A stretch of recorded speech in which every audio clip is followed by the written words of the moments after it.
Hello students, all of you those who are attending this video and would like to know which books you are going to read. কারণ আমার কাছে এরকম অনেক request এসেছে ma'am বই suggest করুন। তো তোমাদের যেহেতু এই পেপারটা আনসিন পেপার, তো পার্টিকুলার কোনো বই এখানে বলার দরকার পড়বে না। You go to the market, you see, মার্কেটে হাজার একটা বই তোমরা পাবে, যে কোনো বই তোমাদের নিয়ে নিতে হবে। নিয়ে তোমরা কিন্তু খুব সহজেই রেগুলার বেসিসে প্র্যাকটিস করলে পরে তোমরা অবশ্যই এই পেপারটাতে ভালো ফল করতে পারবে।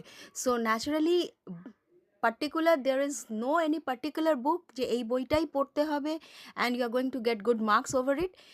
It all depends upon how you practice. Regular বেসিসে যদি তোমরা ক্লাস করো, রেগুলার বেসিসে প্র্যাকটিস করো, because this is unseen paper, so naturally তোমাদের প্র্যাকটিসটাই তোমাদের বইয়ের কাজ করবে। That's all.